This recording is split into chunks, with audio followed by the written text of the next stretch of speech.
Alright, starting here with episode 3 of our campaign. I think last we left off at the Battle of the Park of the Infernal and Divine.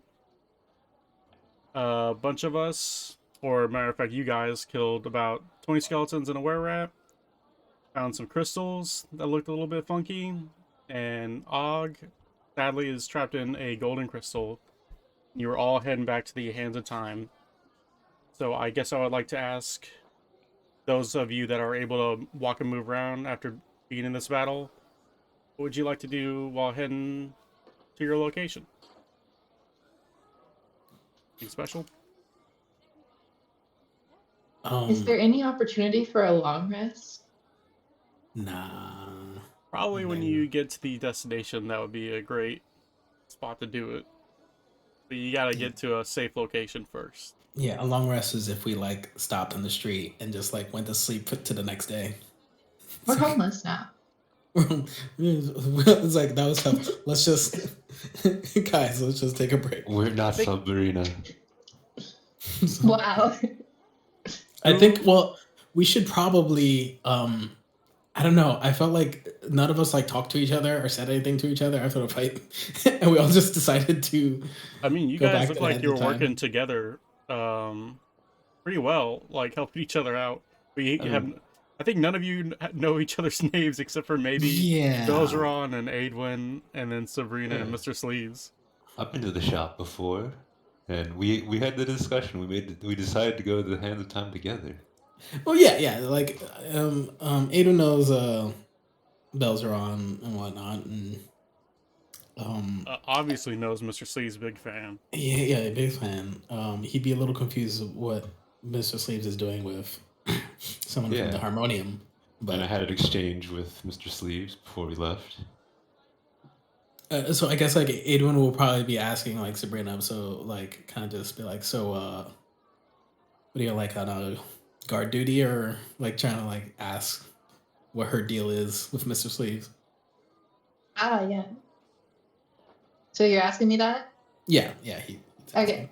So I guess I would just talk about how I was told to guard him, and he's my follower now. You know, he's gonna do my bidding. Oh, hold on one second. I'm no follower of anybody. You're following me around. Toots. I don't know. Whoa, It whoa, seems whoa. like we're leading him somewhere. So just saying. You guys, he says this while following everybody that's in front of him. He's taking it Yep. back.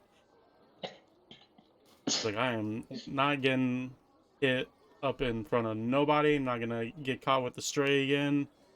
I am hurt so bad. You guys lead the way.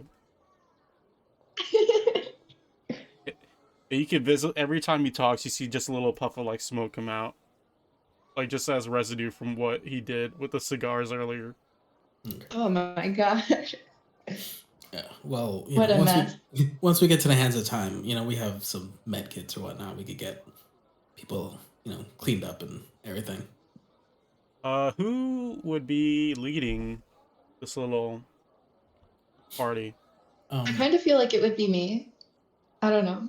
You'd be Well, taking I mean, Making sure that Mr. Sleeves doesn't get hurt. well, if we're heading I think back to the shop, I mean, I would probably be at least leading the way, since it's like, Yeah, I'd probably be next to Mr. Sleeves, so probably not leading actually, if he's in the back. Yeah, he's probably right behind you, and he's probably in the back. Like, you're just being super vigilant. And I guess Adwin is. I don't want to like, get his taking shoulder taken out again. Yeah, poor. No, don't let that happen. His suit is so messed up. It's so tattered up. I think he's got, like, he doesn't have any sleeves anymore. Like, he's not even his name. That's the roughest part. So, Brian, give me a perception check, if you will. Oh, shit. Okay.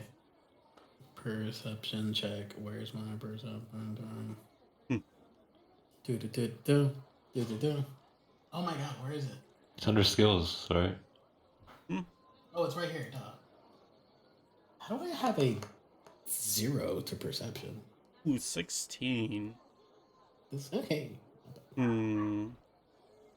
You see out of the corner of your little eye something up on one of these rooftops on your way back.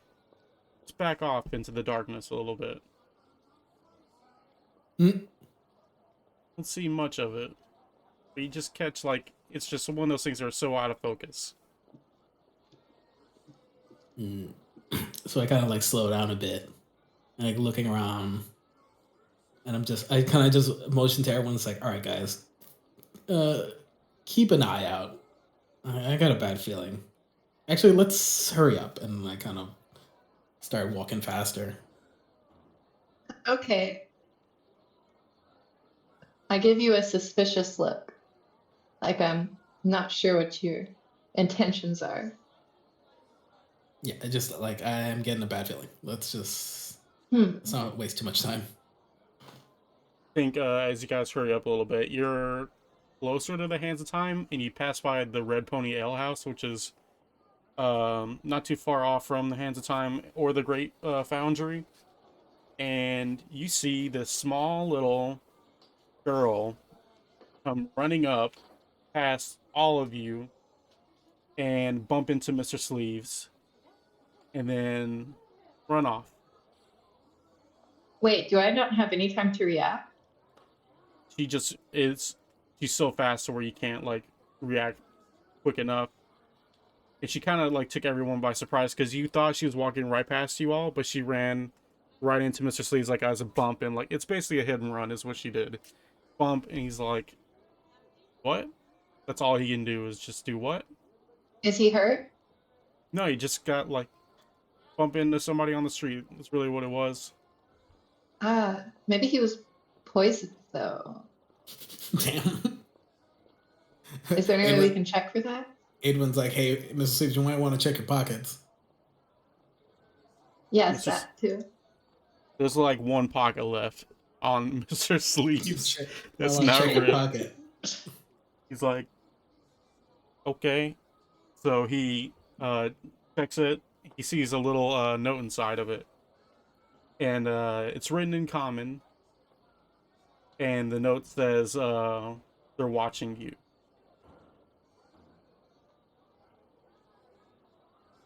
And Mr. Sleeves is like, that could be anybody. I mean, I got plenty of enemies in the city. Whatever to me. Wow, cool. Yeah. About the hurrying part, let's maybe get out of here a little faster. Oh, he also is like, she looked really familiar for some reason. That girl. I don't know why though. Oh well. I'm sure it doesn't matter. And guys, not really any other trouble. Walk peacefully back to the Hands of Time. And immediately upon opening the door, Edwin, you see Florp has all the needles out ready to tattoo somebody. He's getting them laid out. Florp has that ready to go. You see Asia's still out. Saddam is nowhere to be seen.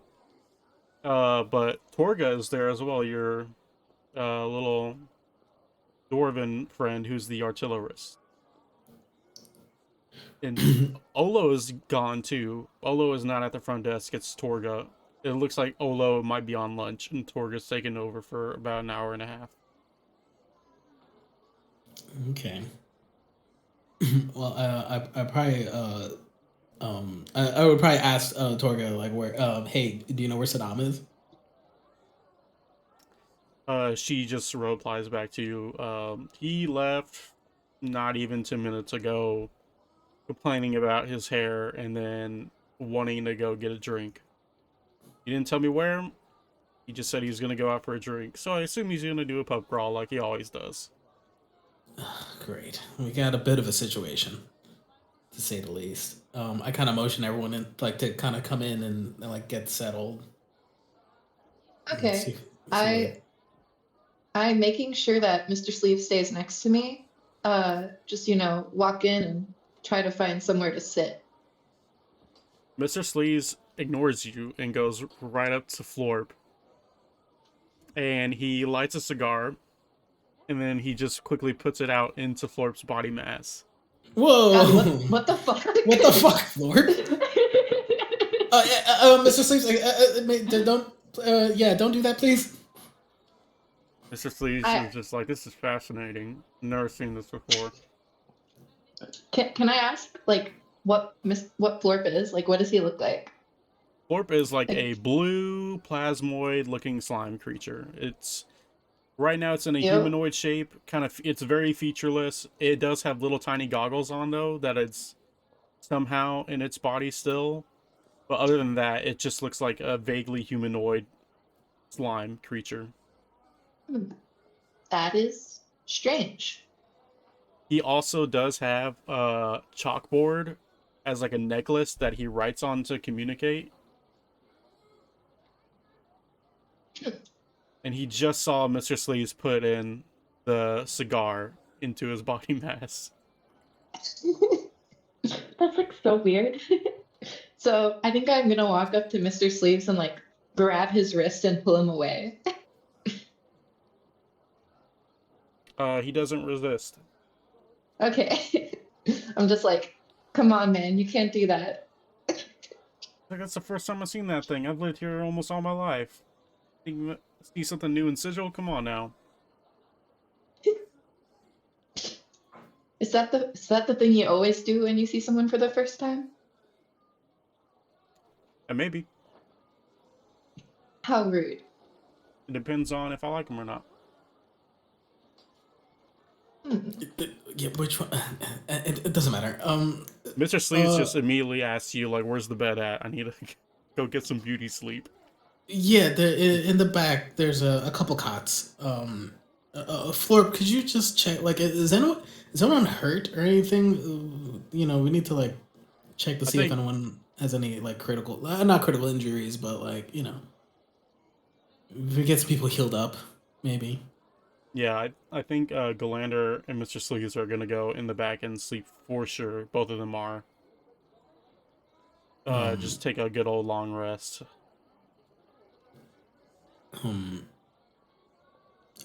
Yeah. So like, Aiden would want to get like these crystals checked out, specifically the one that we know is containing this person. I'm not sure if that's something like what was it, Torga? His name? Yeah, Torga. Could help check out if there's anything in the shop. We can get this stuff inspected.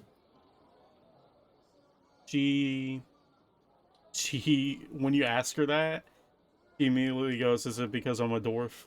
I should know this stuff?" No, it's because it's your art. You know stuff. No. She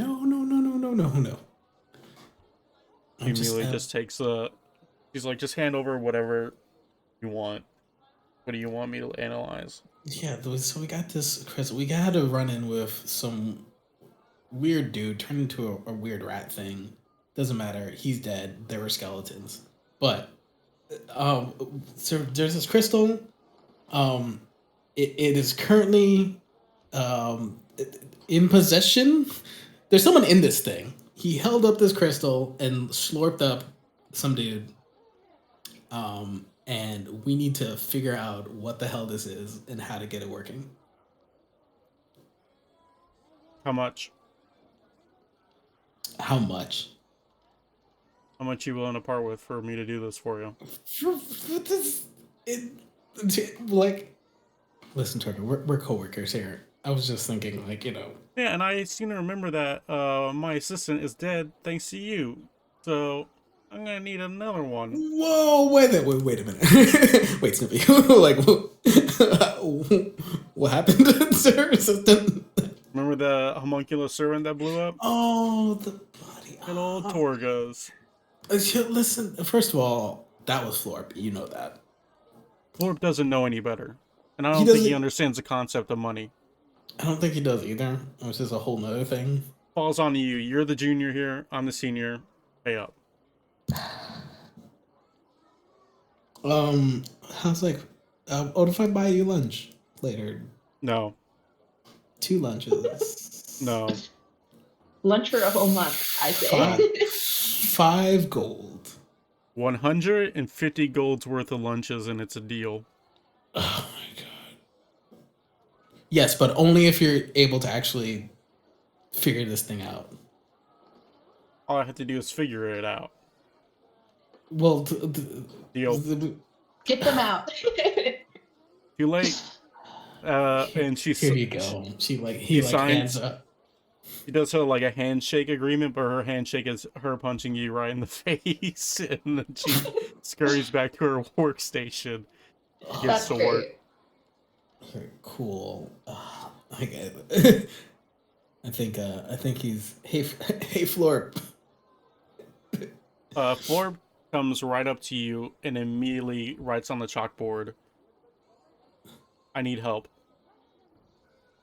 Oh, okay. What do you need help with? Practice." Practice. Is it explosive practice? No. Okay. Dot. Cool. As long as it doesn't involve any exploding, sure. He immediately shows you the tattoo knee. Oh, the tattoo needle thingy. Oh yeah, we were working on these. He grabs you by the throat and just do a strength check for me. God.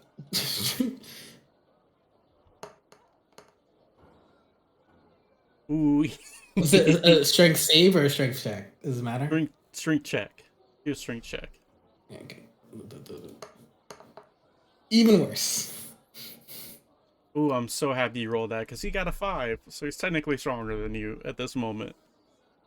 He grabs you by the throat and then throws you in a chair, straps you in, and then he writes, "What do you want for a tattoo?" Well, I at least like knowing what the tattoo is, I would say kind of just like a hexagon kind of shape. Kind of Unicorn? like nope, you're not a unicorn. Like a hexagon. Fairy? Simple hexagon shape. I draw it on the chalkboard. You're strapped in, you can't draw. It's like I kind of like do a shape of a hexagon with my head, like it's gone. Florp is just looking at you. You can't tell what they're thinking. And you'll just see them write, "I'll make do." And you see them pull out a needle, and there's like this canister attached to it, and it's like this. It's hard to describe. It's kind of like this old nature energy. It's a very green, kind of like glittery almost. And you just see Florp write, Faye, Wild, and Amelia is just gonna start tattooing your arm. Okay, cool. It's like I'm just like talking to myself at this point. It's like like we're figuring out the tattoo thingy and the magical infusions, and I didn't know what I was expecting when I was teaching him this, so I don't know why I'm surprised that this is happening. Florp does not understand like pain either, so this is not gonna be very pleasant for you. I'm not sure what I expected. Let's roll roll a d4 for me. How about that? The random d4. Take 3 points of damage. Cool. It's like it's clear to you now that it's like a long sleeve tattoo. It's like a full sleeve you're getting. Nice. So we'll leave you to that. I'll say that's gonna be your, even though it's not really pleasant for you, that's just gonna be your long rest. It's just getting this tattoo. I think Torga is still gonna be working back there. Would Sabrina be watching over Mr. Sleeves or be at like the front door? think I'd probably be at the front door. Where would what would well, I would assume if Belgeron has been at this shop enough, he knows where to go and kind of like fix himself a little bit. So I think you'd just be like mending yourself essentially, or like just cleaning up any scratches or anything. Hmm. Oil in my joints. Yeah, doing the Tin Man routine, putting oil in the joints. I would say we'll do 4 hours later after everyone's somewhat rest up. About a short rest time. Mr. Sleeves is already up and he looks like $1,000. He's just walking around now, smoking a cigar, right next to a bunch of oil and flammable objects, just smoking away. And he's just watching Adwin just like getting this tattoo. He's like, tough stuff, kid. He looks up. I'm just writhing, just like. He's really fascinated by Florp too. Like, he's like, I've never seen this before. This is just amazing to me. And he's just gonna go over to Belgeron. Like, what's your story, kid? Blow smoke in your face. Who do you walk up to? He walked up to Belgeron. Who's that? It's me. What? Yep. What He walked said up to me? you and asked you what your story is. Like, what are you doing here? He knows you're after him, like, for some reason. So he just wants to know why. Well, I heard you had a little card mishap with my boss. Yeah, I mean, I always have aces up my sleeve. But he cheated too. It's only fair to cheat back, right? How did he cheat? You know those elves. They got some trickery going on. Some, like, magical bullshit. That's actually racist. Whoa! Am I Don't in the believe room? anything. Can I No, hear you- this? No, you're at the front. Like, they're all in the back. Like, you're I at the see. front. You're near, like, the front reception area, and they're all in the back. And he's like, I saw him, like, legit do a mage hand. He mage handed, like, cards. I perceived it. Like, he was trying to be slick and shit, doing sleight of hand on me. And I saw it. He's like, I ain't got nothing against nobody. I like everybody. As a matter of fact, I've been with almost everybody. So you don't come with me with that bullshit. I heard you were the one with the sleight of hand at the game. Yeah, we both did it. So what? I don't have the power that he has. What do you take me for? I'm just a singer. What kind of power are you talking about? You know what I'm talking about. He's got, like, the faction power. He's the head of the faction, you know? He's a factal. Big boy. I mean, he's not Harmonium. Come on now. He's a mercy killer. Like, he's legit a mercy killer. He's like one of those, like, three in the little thingamajig that you call justice. I don't know. I don't care. It's paying him. I was just told to hunt you down. Look out for you. And he just slides you like 15 gold and he says, forget about it. What am I supposed to do with this? He just slides it back. He's like, you know what, you're a tin man, have some copper. And he just throws like a bunch of copper that you could eat as like food. It's like candy to you. Copper is candy.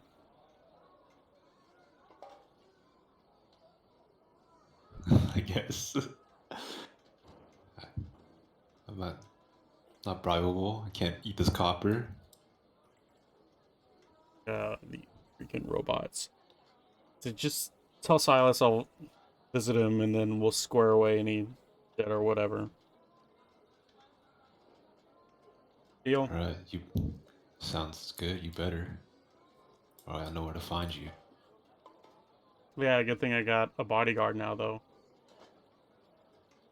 He smiles and he walks back up to the front. Smoking on his cigar. He's now just sitting at the desk with Sabrina. Just like chatting up with you. He's like, I know I know your mom pretty well. Yeah. What about her? I just know what she is or was in the harmonium. Nothing too much.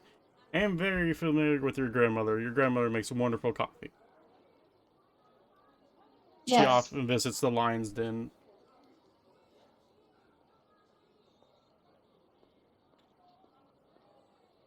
She visits the Lion's Den pretty often. Frequent patron there. Very, very interesting woman with a lot of stories and obviously experience.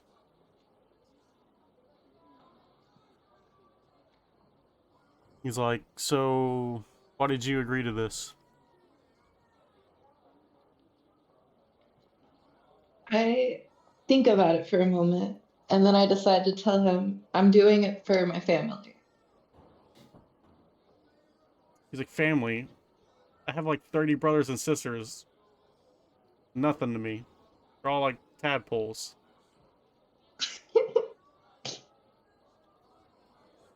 He's like, whatever. And You're then, getting money. I mean, it doesn't really matter. All I need is to be protected. And I seem to recall last fight, that didn't happen quite well. As I got shot, my tours got tattered, and it looks like I'm dirty. Like, what happened here? look, that wasn't my fault. I couldn't have seen that coming. He just furrows like his brow. Is just super frustrated. He's like, whatever, whatever. I'll just make sure it doesn't happen again, or else there's a pay cut coming. And I'll find a new guard that I'll give money to. And he walks out the front door, and he said, I'll just keep watch. Yeah. Wait a second. Shouldn't I be guarding him? You should be. So I guess I just follow after him. He looks very annoyed right now. He's just gonna be leaning up against the side, off to the side of the door in the front of the shop. And I guess that's where you're gonna be with him. He's just taking a quick smoke break. So he takes out Can I another roll for cigar. perception? You can? Okay. Just want to make sure there's nothing weird going on here. I got a 19. You see right across the street. Exactly.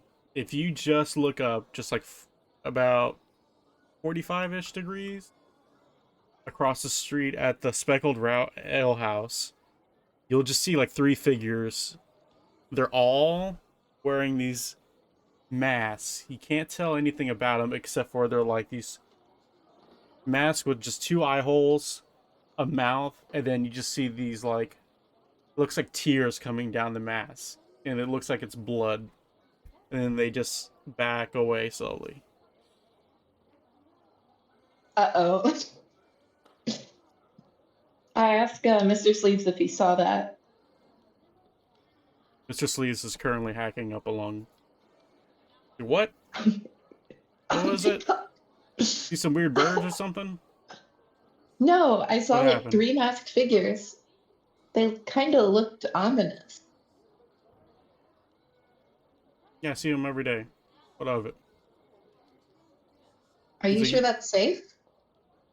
are you talking about the dustmen? What are you talking about? I mean, but they have like bags and stuff, but they don't have masks. What do the masks look Yeah, like? no. The masks were like white, I think, and they just had holes in them. Like a full face mask. Kind of like questioning. He hasn't heard of that before. Not familiar to me, but I'm wanted by a lot of people, so what matters? It's I actually just, quite dark out right now. It's like, it's not dim like it usually is. It's fully dark right now. So you could uh, barely see them, anyways, and you just miraculously caught it to where like the last little bit of like light slivered through and you could see him. Hmm. Uh, couple minutes later, I'm sure you're still on guard. That little girl comes right back up, and I get out a weapon. that little girl backs away, and she's like, "No, I don't mean any harm. My name's Isabella. I'm an orphan here. Uh, I know Mr. Sleeves, or at least know of him. I need you to tell him something." I say, you can tell me and I'll tell him. He Mr. Sleeves just like looks at her, and he's just really trying to figure out where he knows her from. He can't quite place it, and he's having a very hard time. He's just like, don't know. And Isabella pipes up and says, "Well, Mr. Sleeves hasn't he hasn't visited the orphanage in a while, and there's been some weird people hanging around it." Hmm. I see. And she says she tells you exactly. She said it's these masked figures with like the blood coming out of the like eye sockets. She says we're all getting very worried. And I just tell her, wow, I just saw that. She says she doesn't know what's going on. But she's very. You can see she's like very scared. She's trembling in like fear because she has a lot of friends, obviously, at the orphanage. Mr. Sleeves comes by every so often and like drops off like a donation or a deposit over there, like just helping them Wow, out. that's kind of And nice. Mr. Sleeves is like, yeah, whatever, I owe a debt. But Isabella's like, can I come inside? Sure, I say. Though I'm still kind of suspicious of her. Isabella says, I won't. You don't have to worry. I can sit like on a chair and just stay there at the front if you want. That works. Sure. Uh, But I'll keep an eye on her. would you leave the front of the building to go inside to keep an eye on her and leave Mr. Sleeves out there? Or would you make Mr. Sleeves come in with you? I think I would make Mr. Thieves come in with me. I think I'm still on my smoke break though. I You sigh. I just like stay out here for like a couple more minutes. I go, no, I'm gonna stay with you until that's over. But you get 2 minutes. He's like, whatever, alright. So after a couple minutes, you three come back inside with little Isabella. And Isabella is like, she has very curly hair, kind of olive skin, like these emerald green eyes. Her curly hair is kind of like messed up and kind of like in a sloppy looking ponytail because she doesn't really know how to do her hair right. She's still an orphan. I mean, she doesn't have any parental figure in her life. And she's just amazed at what she sees in here. And she spends like the whole time just like looking at all these contraptions and stuff and sneaking like peeks at like what's going on with Florp and Adwin and the weird like robot sitting in the back. So that's going on, and once they come back in, Adwin, your tattoo is done, Ugh, whew. Oh, okay. and you have Fey touched now from that tattoo. I feel the magic. Um, Florp holds up a mirror so you can fully see it. It's a very intricate arm sleeve of like fairies, a tree, a unicorn. There's like an orc like hiding in a bush like as an Easter egg or something, like a little Florp touch. And you see Florp's signature, which is just an F, like a cursive F. A nicely like cursive F. Yeah, there's like a Sylvan writing in there to interweave, but it just says like Feywild. But the way it's spelled is just FEYWYLD instead of how wild is normally spelled. Okay. That's you, What and is your arm is hurting very badly now. Very so. I was like, well, it's. I mean, I expected worse, to be honest. No offense, Florp. I mean, it's your first shot. But Florp writes down pay. Pay? Yeah, Florp writes down pay. Pay what? This was practice. Pay for practice. That's literally the opposite of what any of that is. I developed this freaking tattoo thingy. You do another strength check for me. Oh, jeez.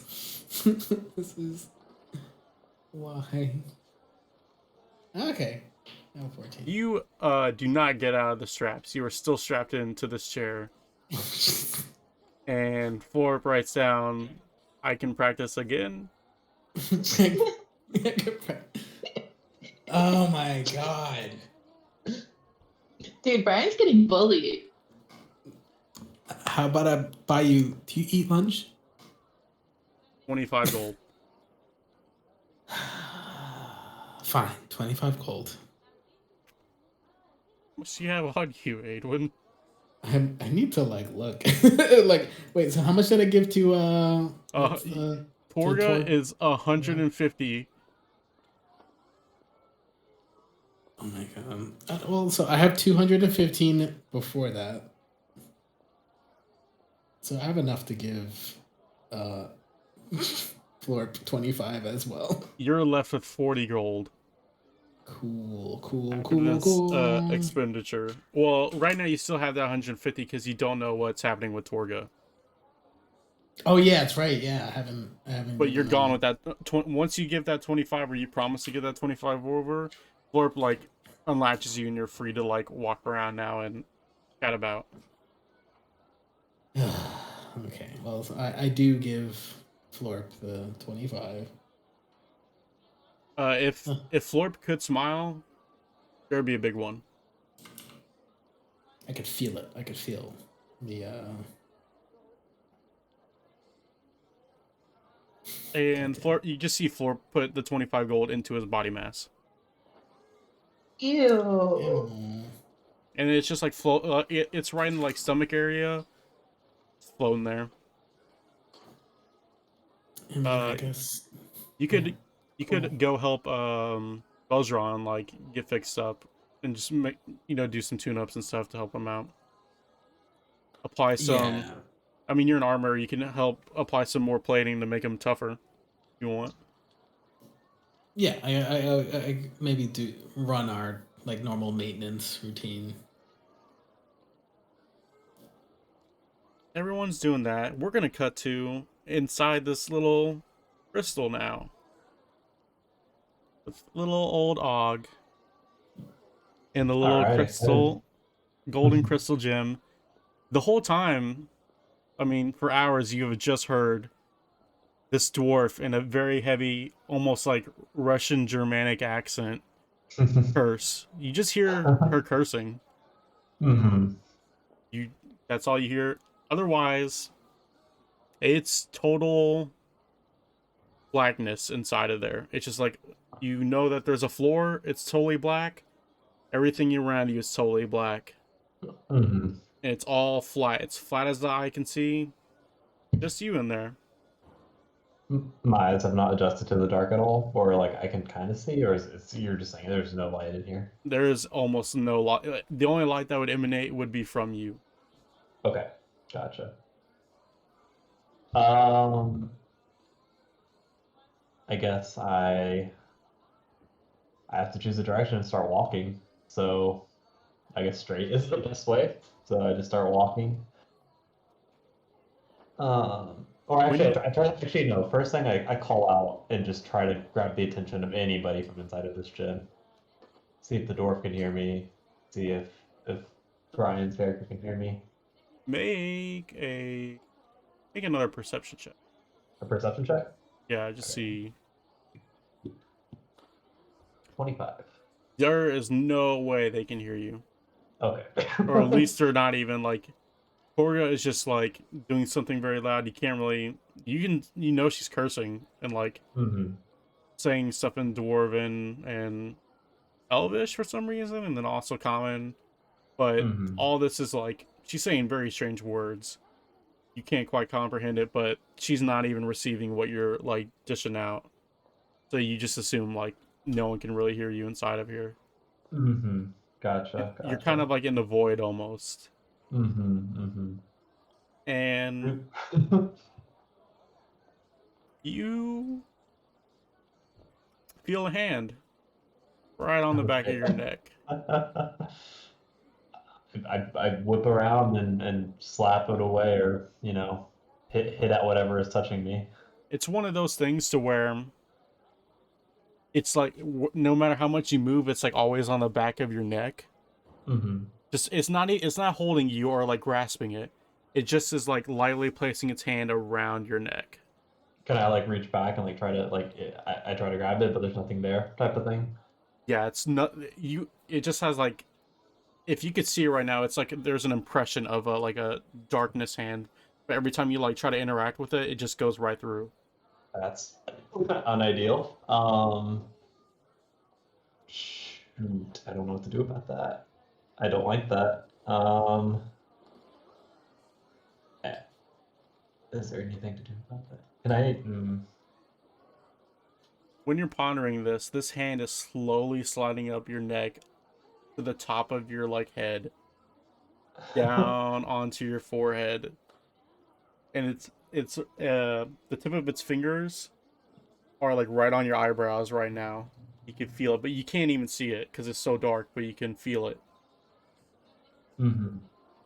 Oh yeah. I don't know what to do about this. Shoot. Can I like try? Can I try to cast something on this? Like I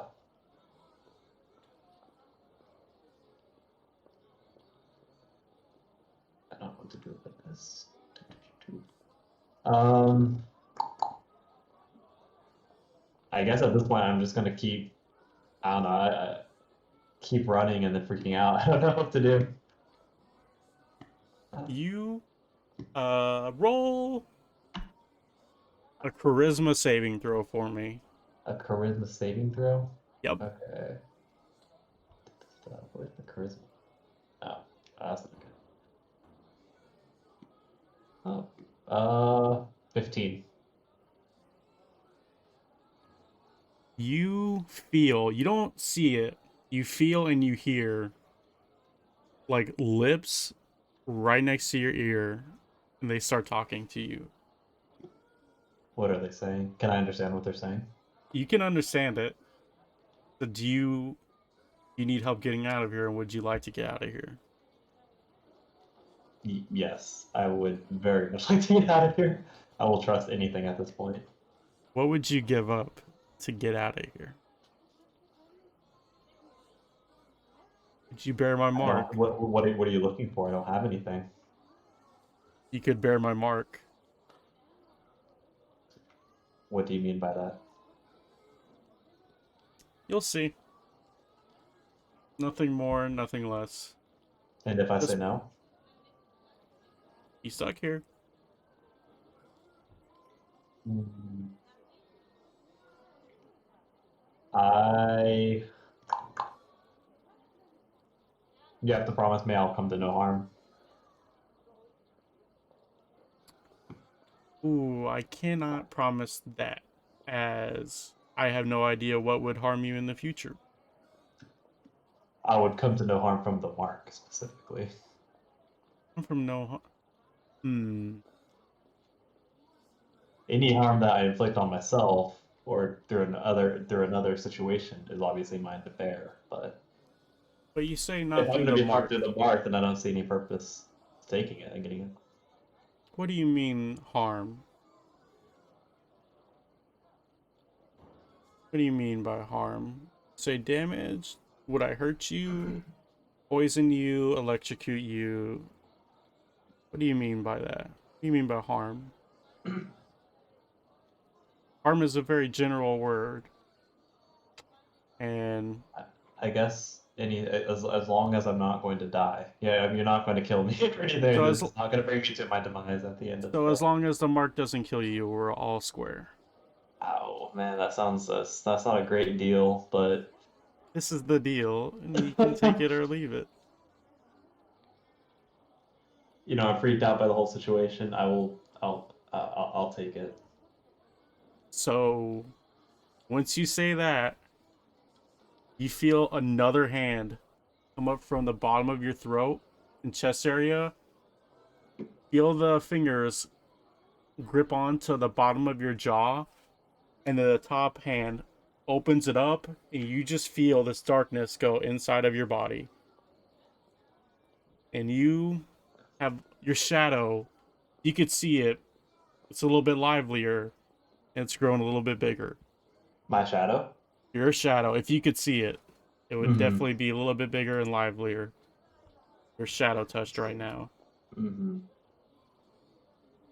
Shadow touch. Okay. So when that happened, you also had the fleeting crystal on you. Am I correct? I did. It was in, I think, my bag.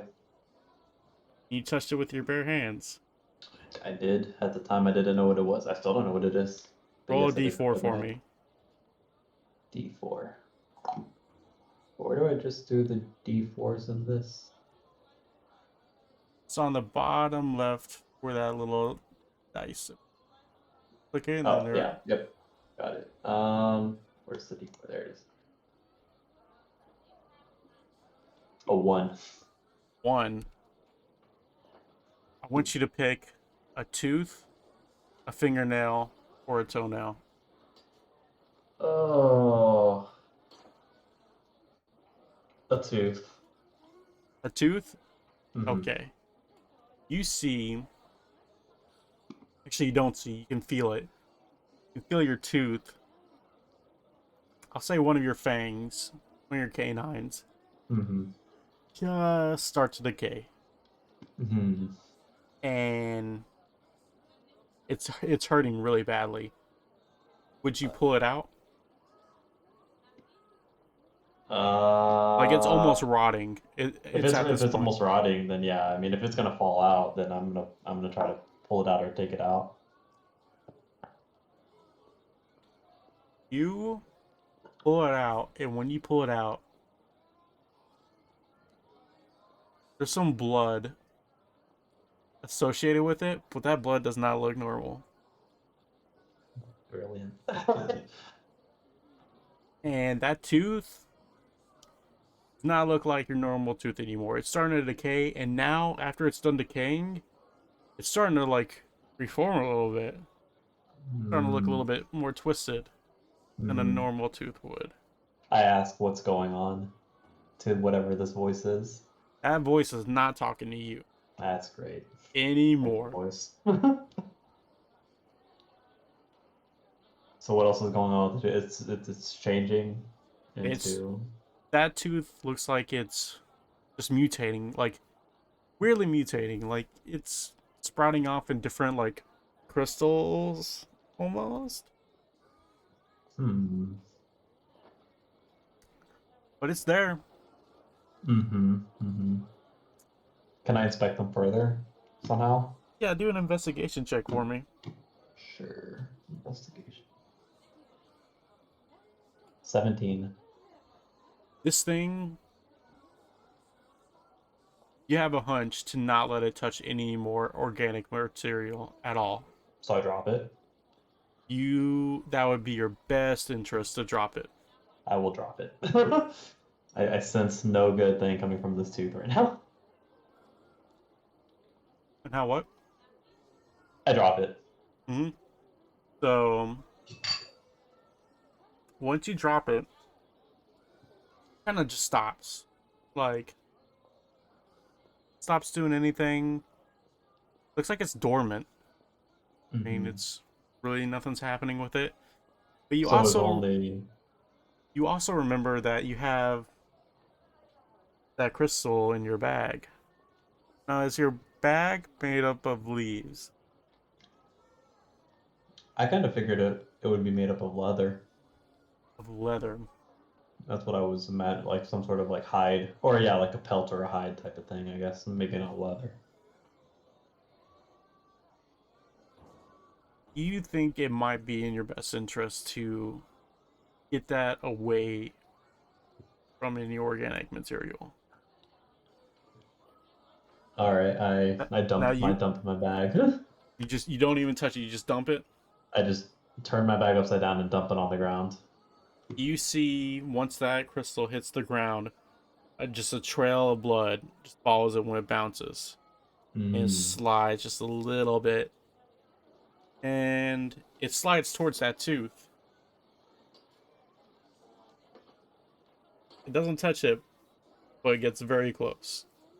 I feel like it's in my best interest to not let them touch, but I don't know how to stop it. You could try to destroy it if you Yeah, would I was gonna like. try to cast something on it. Is there can I like stomp on the tooth, I guess? What would If you it's even a stomp tooth at it this with? point. My shoe, my foot. Well, maybe I assume I have a shoe on. Would you have a shoe on if you lived in the woods all the I time? don't know. I gotta figure out how some sort of shoe, maybe. Would you have like some like leaf sandals or Yeah, something? I would have imagined it would have just been something like fashioned out of like Do an intelligence leaves or check for mud or me. something like that. Do an intelligence check. All right. An 18. You would probably want to destroy this thing with a spell. All right. I decide to instead And of doing that. you might want to make it to something that might either isolate it or stop it from growing. Whatever spell effect you think that might happen with, might want to try. Mm-hmm. Can I cast like mold earth to or like what do you call it, to like I guess encase it like in a box? Mold earth. The problem is with mold earth in your situation is not really earth you can mold. This ground is like it's hard to describe what this ground is because it is a ground. You can step on it, you can walk on it, and it's endless. But it's more like a void, and it's not really earth. Gotcha. Can I, in that case,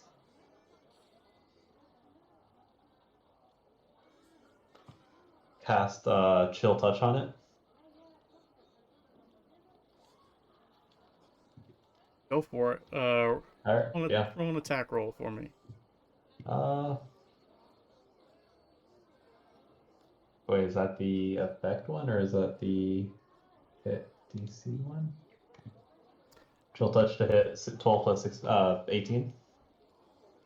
It hits. What's the damage on that? What's that necrotic damage? It's 1d8.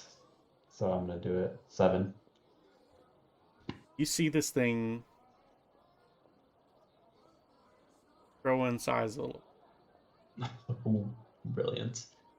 It's still moving. Oh yeah, now it's gotten bigger. Now it's super close to touching that tooth. Oh god. Can I try? And in fact it was before a very like straight crystal. Now this thing looks like it's bubbling almost. Kind of a little bit bigger, like it's almost busting at the seams. Shoot. You can try another spell if you want. Actually, since you did that and you noticed that, do an investigation check for me. Okay. 10. You should probably not do necrotic damage to that thing. Can I do what do you call it? Can I do moonbeam on it? You certainly can. All right, let me cast that. And then the damage roll for that. This thing and the tooth next to it are vaporized. Gone. No trace of it left, no blood of any type left. You, however, still feel a little sick. Mm-hmm. Mm-hmm. And you still don't feel good from whatever just went down your throat. You also, when you shot that moonbeam, it let out like huge beam of light, Mm-hmm. and it once it goes like about 120 feet away from you, you see nothing anymore. Mm-hmm. It's just endless void, but it lit up that area, and it's just still almost total blackness. Like it was just one little thing of light, total blackness surrounding it. And I realize I can't see anything, so I mean, there's still nothing there around me. Correct. Got it. I ask again. I mean, I thought I was supposed to. I thought I made a deal with this voice, but I ask why I'm not like why it isn't letting me out of here. Patience. And then it goes silent, and we're gonna stop there Fuck me, with voice. you. We're gonna go actually to Adwin Torga. Torga is having a very tough time right now, Adwin, trying to get this thing, whatever it is. She knows, like, it's supposedly from the astral plane, if she can remember right.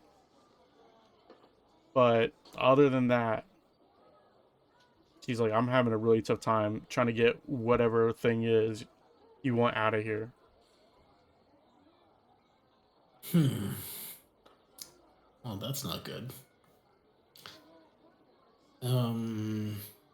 So we know it's can I detect magic on it? Sure can. You sure can. I'm gonna use So remind me what detect magic does. So detect magic for the duration. You sense the presence of magic within. Blah blah. Blah. If you sense, actually, I don't think if you sense magic in this way, you'll be able to use your action to see if I'm. All right, this is actually more for like finding if something is magic, not so much to.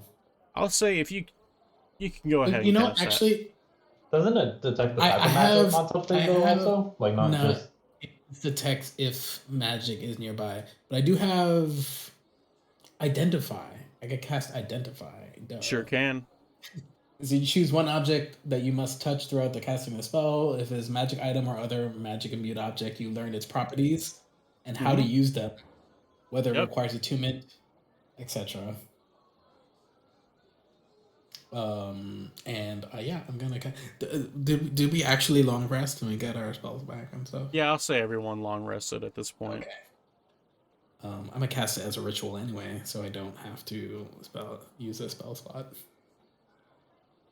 It just means it takes 10 minutes.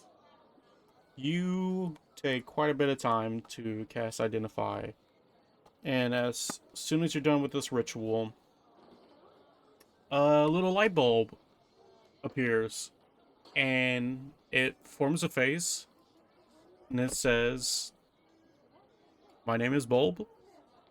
I'm your Identify spell. What would you like to know?" Oh, hey, yeah. So, how do I use this thing? Bulb actually takes quite a bit of time to think of how to explain it to you. He can tell you that it is a quantum crystal, and it's a golden one, also known as a summoning restoring one. Super rare, came from the astral plane. To store an unwilling life form, that unwilling life form has to not succeed on a constitution saving throw, or it's trapped inside. You can willingly be trapped in there if you want to, but if you are trapped in there, the one who put you in there has to release you.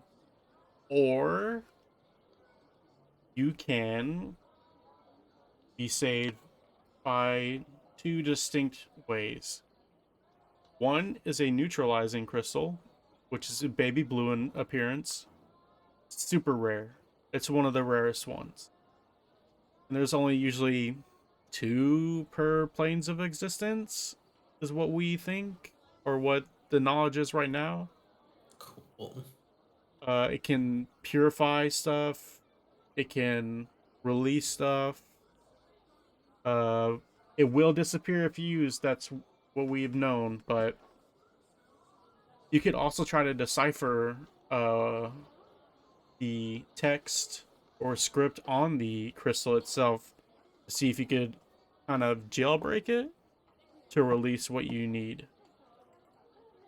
But that is very hard to do.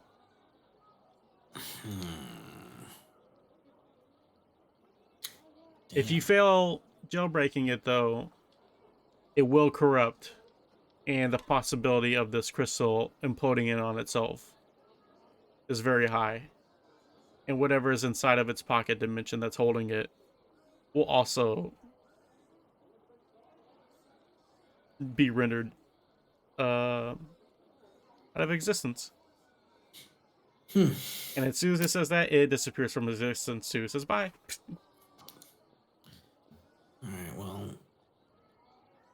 that sucks. Well, I'm not gonna try to jailbreak it, that's for sure. Torga's like, fuck it.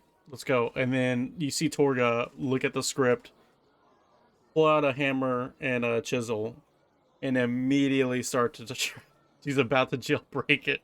Like, pull it away from it. It's like, you heard the thing, like, it's gonna...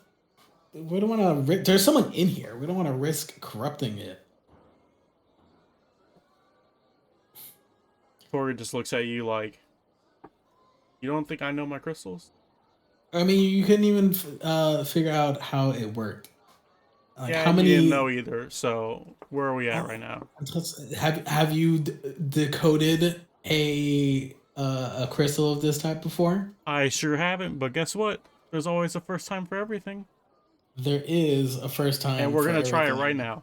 And as soon as she says that, Asya comes in, and she's this very tall Vidalcan woman, bald, very blue-skinned, dressed very finely.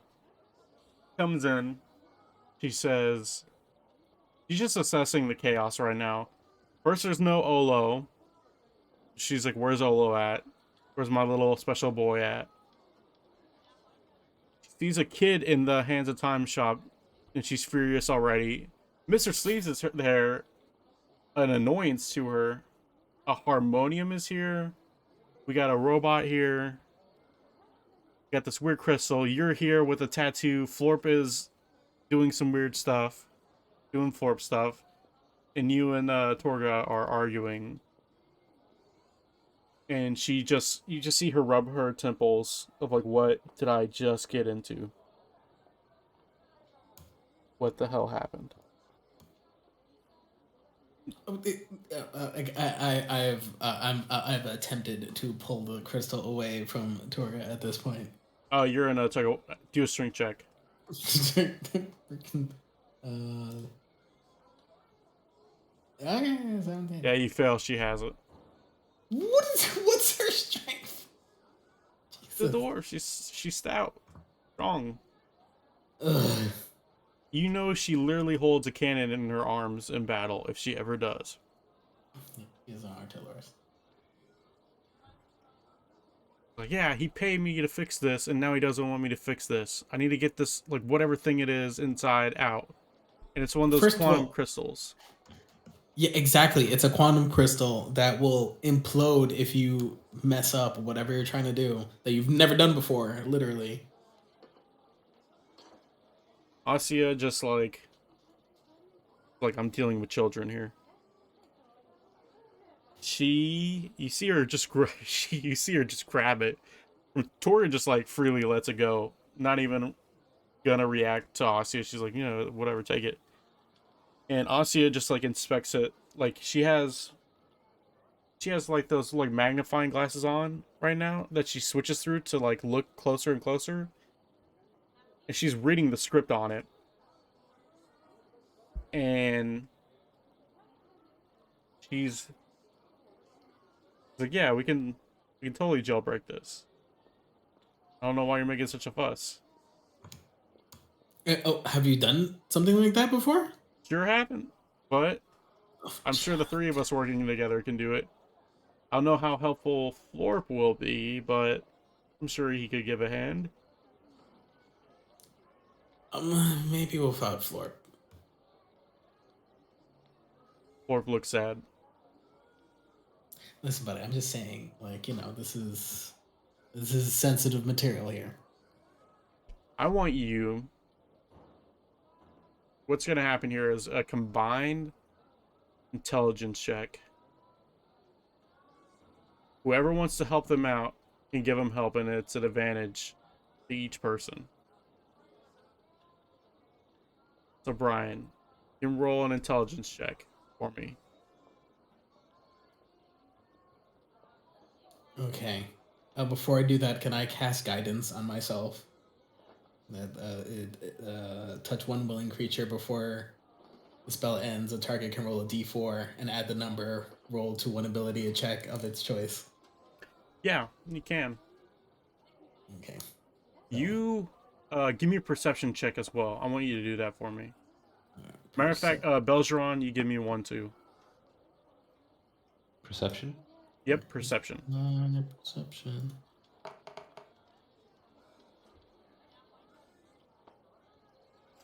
Got a 7.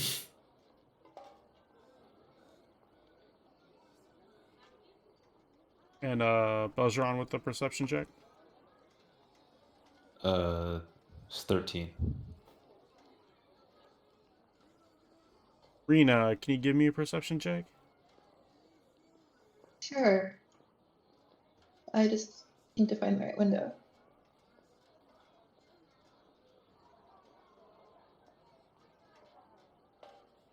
I got an 11. Mr. Sleeves is gonna do 1 too. Just to see.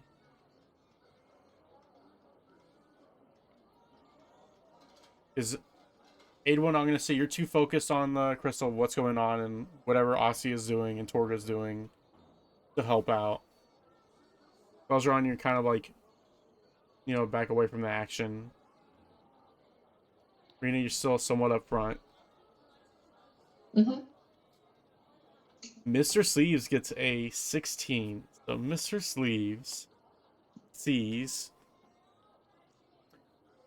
smoke come out of this crystal. Very light, like you can almost barely see it. Very black smoke. And it's running up the hands of Asia and Torga, who are holding it, or at least touching it. And they now have an advantage on their intelligence check. So Brian, or Aidwin, please roll that intelligence check. Intelligence check. 11. Well, I'm gonna roll a d4 guidance and add that to it. That's a nice. So, wow. Yeah. Well, You get a 12. That's a nice 12 you got there, Brian. I'm gonna roll Torga's first, since she has a lower intelligence.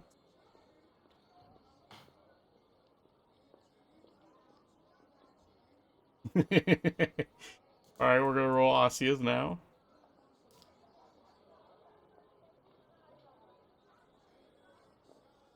Barely, barely just succeeded in doing this. By 1, you got it by 1. So, it's if I wouldn't have used my guidance, checks would have to be rolling a new character. get it by 1. Because Asia got a nat 20 on hers. And her modifier is 5, so she got a 25. Torga just got a 13. So you barely got 50. Wow. So, what happens now is, Chex, I would like you to roll a d20. It's a random d20 for me. As a matter of fact, Brian, you roll 1 for me too. Oh, jeez. D20. Where's 20? 1 on top. 18. Man, my rolls have been really good today. I got a 1. Brian, roll Nice. a d10 for me.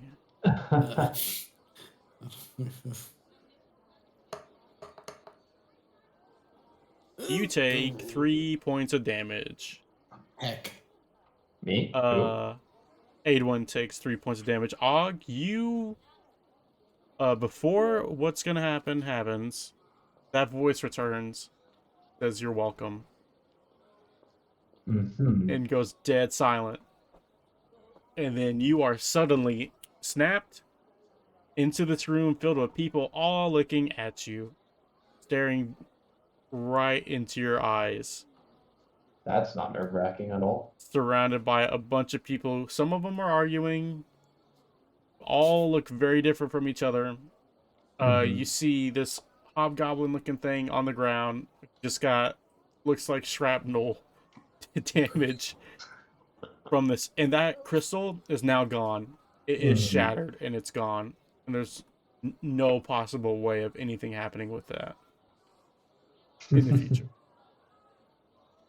I say you people. I mean, you're the ones I saw before I went into this crystal. Well, what happened?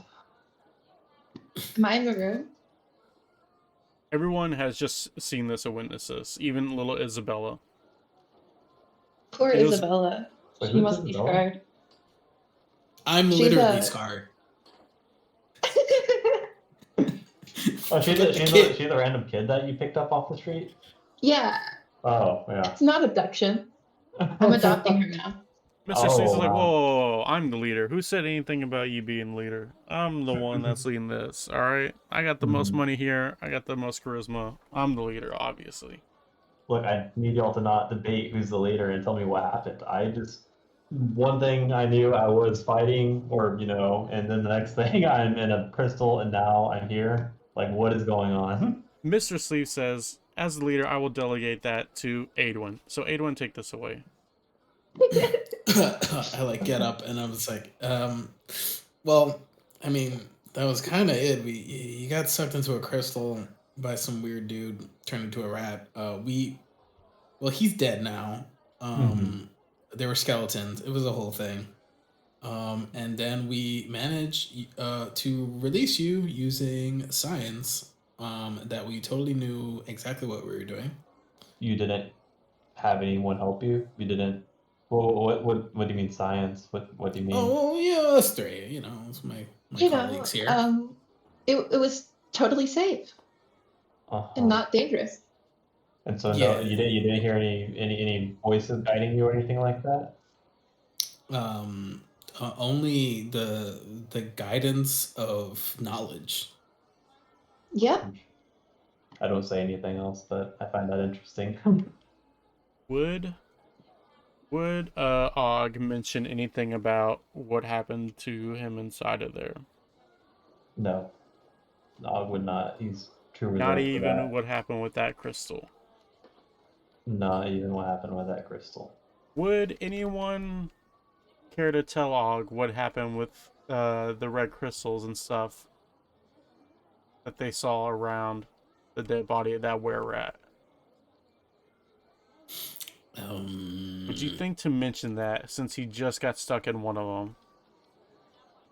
Think to mention that maybe. That the crystals reacted to certain substances very Interesting. aggressively, They reacted quite Did they change shape? not nice. You could say that. Interesting. Do you still have one of these crystals right now? Do we? Yeah. Adwin pocketed, I believe, like one of each of the. Like How many do y'all have? Oh Wait, no, what? just two. I have like one of the, what was it, red one, and the other one was a. The green and black one. Green and black one. Did you just touch these, both of them? Well, I had them like in separate pockets. Yes, but did you touch them with your hands? How did I pick them up in the first place? I'm trying to think.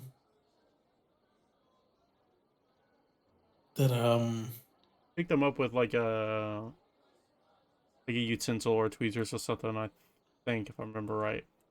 But you did it in a way to where you wouldn't touch them. So would you have the memory touch them again.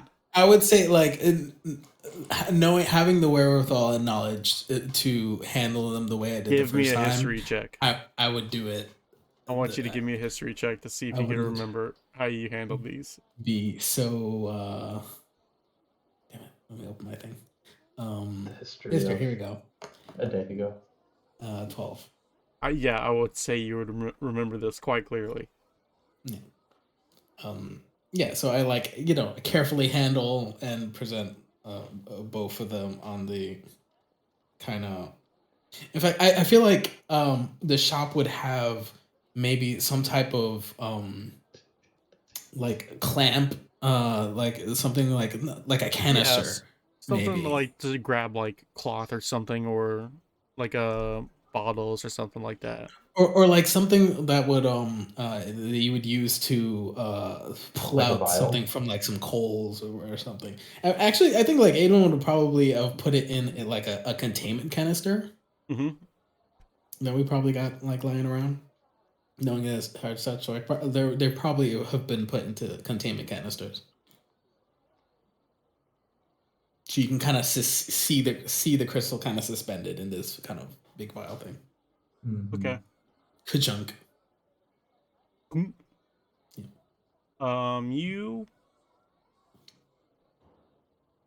know that that blood and that body, that were-rat, mutated quite a little bit. Mm-hmm. And you might remember now that you did write a note down to say to treat this carefully. But, Belgeron, please give me a history check.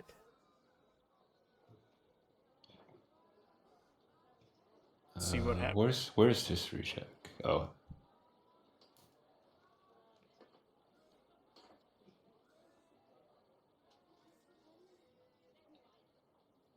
Let's see. 6. Adwin, give me a history check as well. Yes. 22. I know. Adwin, you know that the Mercy Killers take any and all dead bodies to the mortuary to the dustbin to burn. You might be a little bit concerned of what's going to happen with that body that might be infected with some of this stuff once it gets incinerated. Like you see like my eyeballs kind of like darting back and forth, as if you could see, almost like imagine math happening in my head, just like me connecting these two like ideas of just like, oh,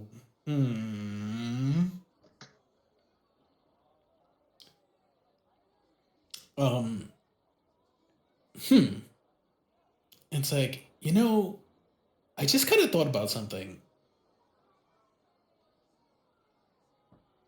Asya is like looking at you as like, please tell me you did not give it to Horatio to deal with. Please tell me you didn't. I mean, we kind of did. Yeah, yes, I did leave a note specifically for Horatio. You see Asya do the thing to where she puts her hands behind the back of her head and just looks up into the sky like, I don't know what to do.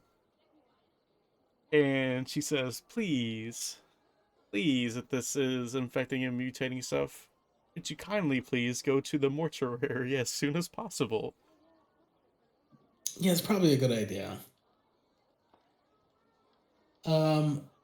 Okay, guys, time to go. All right, so is everyone on board with leaving to go to the mortuary? Considering I don't know anyone in the city, yeah, sure, why not? Isabella is staying behind at the Hands of Time. Will she be taken care of? Yeah, She'll Florp's. be Oh, wait a fine. minute. Don't worry about her. You know what? Here, Kids I'll can do take care this. of themselves. I'll do Could this she for come with everybody. us? So Here's my question to you. You would like to bring a small orphan child who has no capabilities whatsoever of doing anything and bring her to a potentially messy situation with stuff that can infect her. Uh, Yeah, sounds good to me. Sounds fine. Hey, Florp, take care of the kid. Is Mr. Sleeves staying behind, or is he coming with? Mr. Sleeves is for sure coming Yeah. with. He Mr. goes Sleeves- everywhere. Gotcha. All right. So what I'm gonna do right now, roll something real quick. What do I roll? Just I'm gonna roll anything. Torga is gonna be in charge of Isabella. So probably that's a all. better idea. Torga The is gonna be in dwarf? charge, and yeah, you see Torga immediately pick up Isabella and throw her into the air and catch her. And then That's you great. see Torga. Torga has big hands. Torga grabs Isabella's legs with one hand and starts doing a swing around routine. So she has her and she's swinging her around in a circle. I'll tire you out, and then that's just happening now. This is fine. I don't know how I react to this. You, whoever's watching this scene, just give me a perception check on poor Isabella. I'll what? Ew. I'll do a I'll roll it. perception check. Like, oh no, I Edwin is got not an 8. concerned. Oh man, that's a bad roll. 12. What about I rolled worse than you. what about Belgeron, Aidwin? Yeah, I could throw on the phone to something there. 11. Perception check? Yep. Come on. See what you get. I have a +6 modifier on there, so I only got 12. 10 plus 4, 14. Belgeron is ironically the only one to see the emotion on Isabella's face be like a mixture of fear and laughter almost. Like it's a very nervous laughter. Like it's like, ha, ha, ha, please stop. And then she just got picked up by a random dwarf and thrown in the air, right? Yeah, and now Torga is just doing these, like she's literally spinning Isabella like a pizza right now in the air. She's like, I'm So gonna tire is you anyone out gonna so do you go to something sleep. about this? This is fine. The gun she carries is probably heavier than that kid. It's Ossie says this is way better than Florp doing whatever. Yeah, this is much better than what Florp would just eat her. Florp goes right up to Belgeron and offers you a potion before you leave. Would you like to drink it now or later? All up to you. Or you could just refuse it. What would you like to do, Belgeron? She's offering me a drink? Yeah. Free of charge. I don't drink. I'm a robot. It looks like oil. It's an oil can. I just lubricated myself. I'm okay. Give me a strength check real quick. Gotta shove that shit down your throat.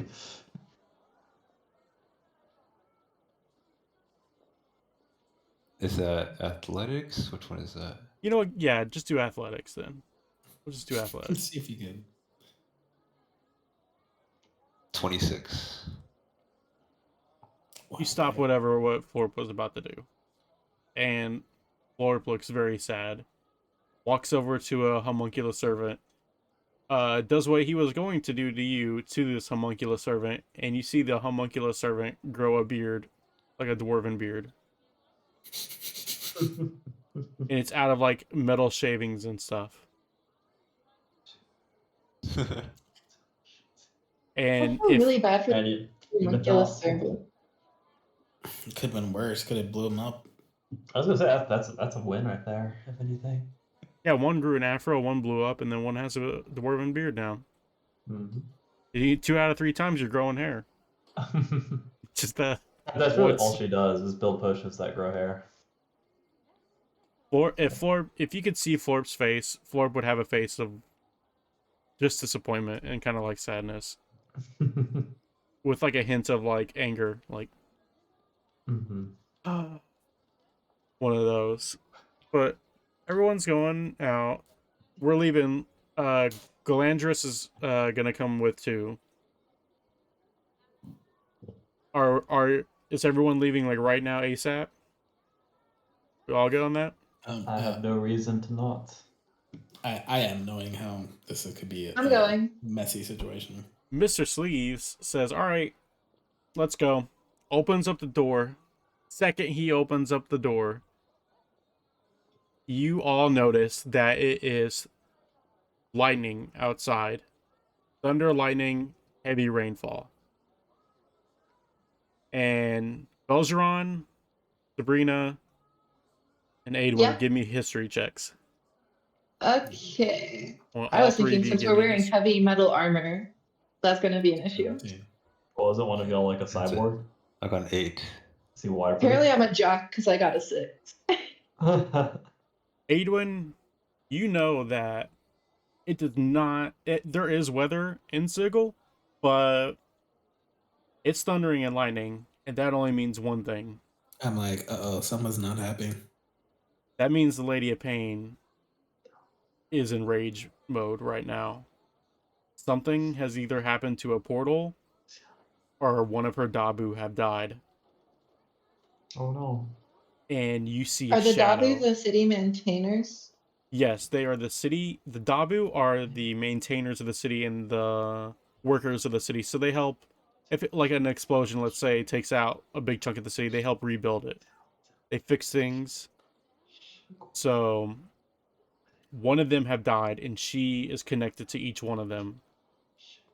She is going to the spot where that Dabu is, and you all, in this darkness, every time a lightning flashes, you can just see a huge, towering shadow move across the city. It's moving away from you, and I would say if you're just coming out the front door, it looks like it might be near the slags.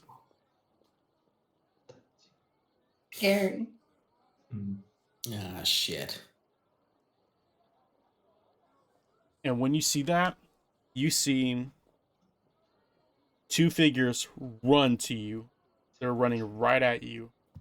One of them is a little Kinku raven in rags, and then another one is this somewhat tall Eladrin. It's a winter Eladrin looking fella in kind of like a thief's clothing, and they just look at you and say, "We need your help, please. There's these people after us." And you can see the Eladrin is holding this book with a hourglass on it, and it's glowing.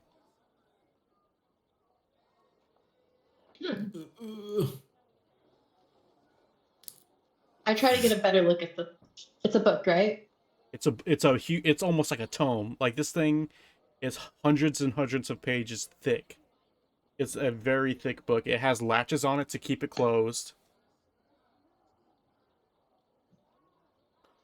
And Oh. he's holding it pretty hard. Can I get a better look at it? He's kind of like holding it on super tight, and he's not letting like it go. I see. Is that the Raven guy or the thief? The Eladrin has the big hourglass looking tome. The tome with the hourglass on it. The Kinku Raven guy, well, it's a girl, but the Kinku girl is just right behind him, just looking around. And I want everybody to give me perception checks. Give them all to me.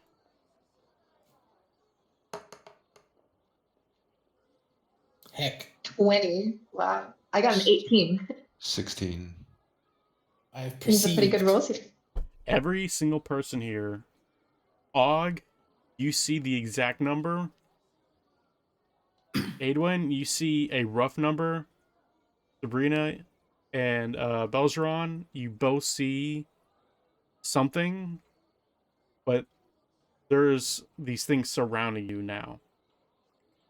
and it looks like it might be those masked people from earlier that you spotted. No. And this Eladrin dude speaks up and he's like, we need to get to the Great Bazaar immediately. We need to get to my sister.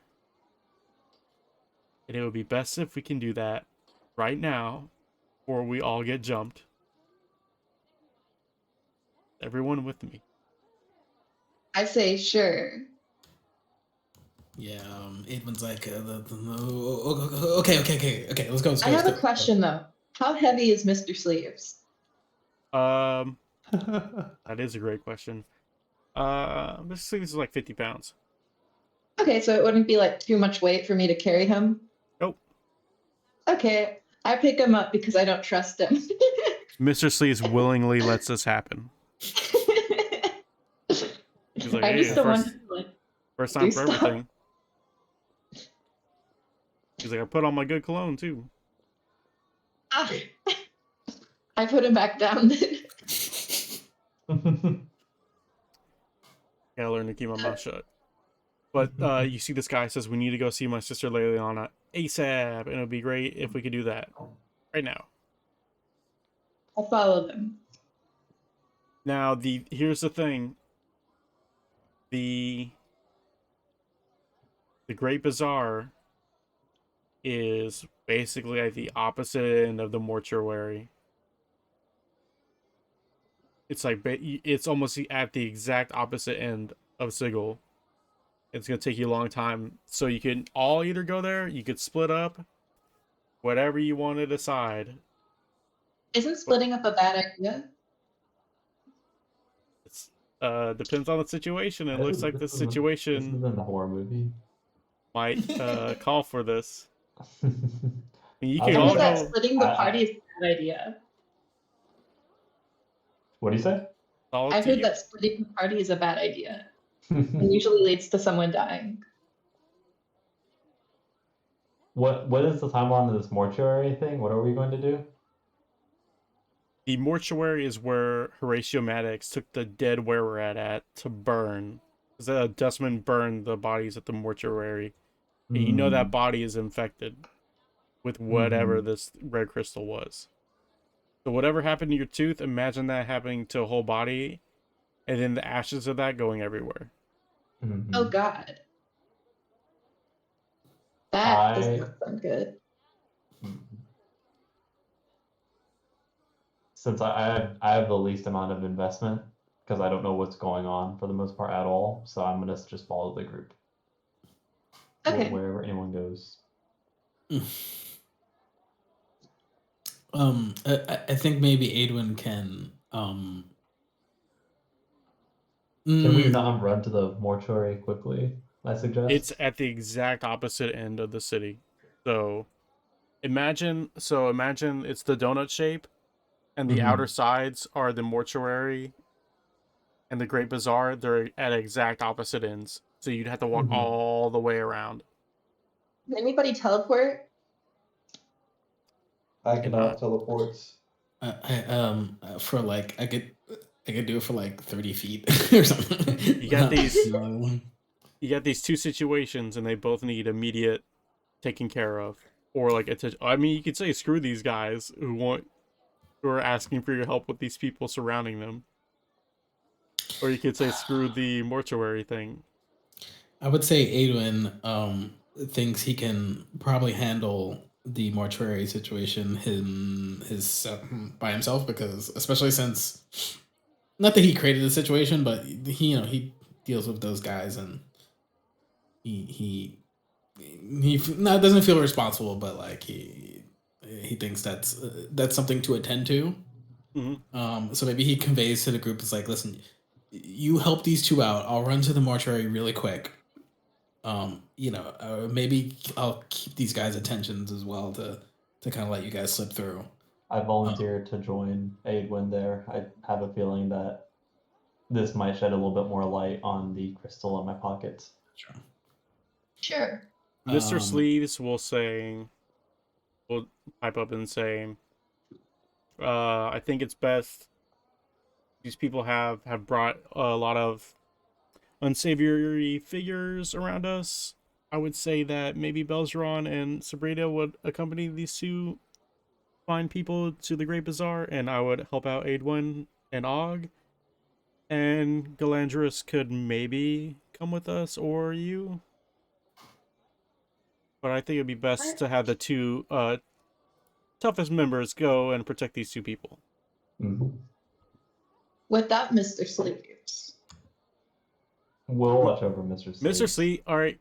Mr. Sleep senses there might be some apprehension to this.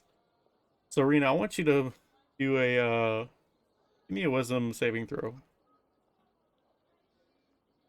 Where are my saving throws? It's to the Top left. left. Yeah. Okay. I got a 17. You are charmed by Mr. Sleeves. What? Whoa. Mr. What does Sleeve that says, mean? will you please go with Belzeron and these nice people and let me do my own thing? Help out other people in another way. Damn, with a 17. And you say, no problem, Mr. Sleeves. What I'm paid to do. Okay. What's the Okay. DC? Freaking Mr. Sleeves. What a smooth Jeez. I glare at you, and I glare at Brian and Chex, and I can't remember their the character names. Aedwin and Og. Aedwin and Og. I glare at them and I go, "You better keep them safe." Aedwin kind of looks at Og and using I grab his Mr. Sleeves and then I hand them to Aedwin and say you deal with them. like the size of a frog. Would you, Mr. Sleeves hops in your bag, Og. Oh, fuck it, fine. I'll carry you. Mr. Sleeves' little arms are dangling out. His head is dangling out, and he's smoking a cigar out of your bag right now. Mm-hmm. Aedwin turns to Og, and he is kind of somewhat deciphered that the not so that there's some type of like druid-ish magic about him that I because I know my magic stuff. Mm-hmm. It's like, hey, you wouldn't happen to have anything that could possibly help us like run the slip on these guys, kind of sneak around better. I think I have something that could work for that. And then do I need to cast it right now, I guess? I could do right here. All right. Yeah, that'd be best. I cast what do you call it? Pass without a trace right now. Path without trace. Mm-hmm. And so basically a veil of shadows and silence radiates. Here, let me just put it in the chat. Each creature you choose within 30 feet of you has a +10 bonus to the dexterity stealth check. So I need you to give me a stealth check, and I need Aedwin to give me a stealth check. I'll just automatically add 10 to whatever is rolled in there. Yeah. 17. 27? 10. Okay. Yeah.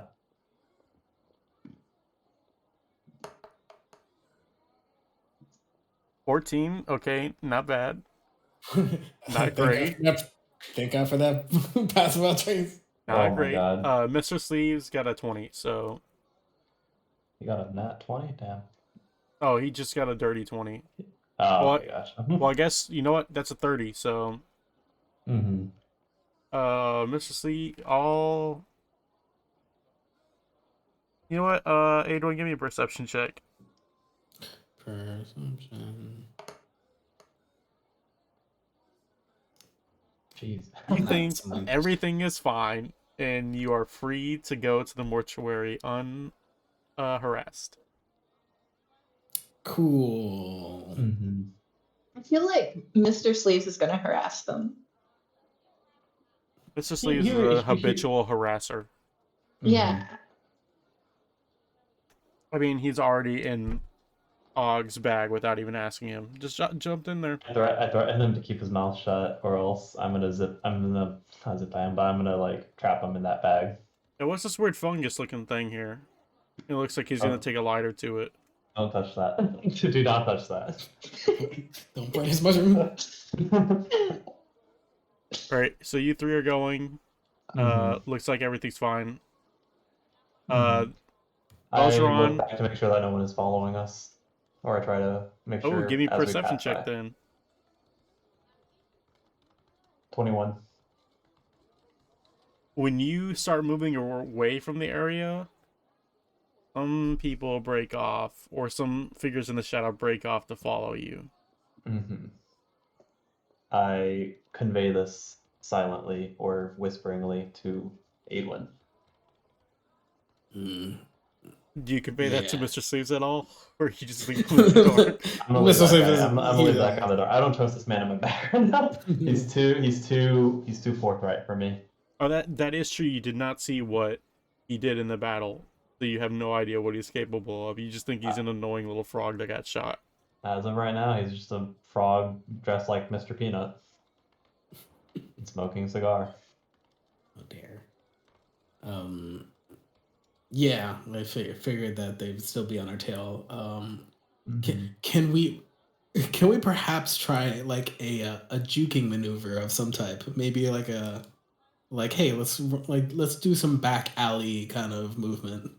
Give me a history Or- check since you know the city.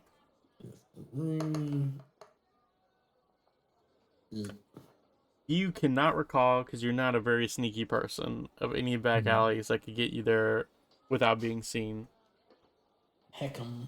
So you gotta go in the middle of the street. What if we go faster? What if we go faster? I suggest a diversion of some sort. A diversion. Well, there's a Okay. huge diversion going on right now, which is the Lady of Pain going on rage mode. And matter of fact, everyone sees lightning strikes thunder down and hit a specific area. It's about 12 of these lightning strikes that hit one concentrated area. Jesus. Where is that in relation to where we are? It is far away from you. Not close. Okay. It looks like it would, the way you're going, it would not interrupt or interact with you at all. I mean, to me, I have no idea what this rain means, so it It's doesn't like, bother me. just it is really bad this time. Maybe we could use the opportunity of the continuous lightning strikes to maybe try to give these guys the slip again. See, we're cutting from you, and we're now onto Belgeron, Sabrina, Delandris, and then the two. And this Eladrin guy is like, my name's Oliver, let's go. And then he says, I'll lead the way, let's go. And he just dashes, he runs. This dude is hauling ass, and you just see all the rest of the figures follow him only. So, would Sabrina and Belgeron chase after him? And the little Kinku. Sure. You're all Yeah. heading to the bazaar. Yep. It's a bizarre place, right? It is. It's a place filled with well, you know it. It's basically the Free League's place. Like, this is their like spot. Their headquarters, essentially. It's like a bunch of like tents, like almost circus tents looking like. Old fantasy tents. It's like Tent City. Stalls, city markets, all that jazz is right there. You're heading over there. Og, Aidwin, Mr. Sleeves are heading to the mortuary. So, I think we'll leave there for tonight in this session. I think that Curious will what be we're it. gonna find. Spinning. It was really fun.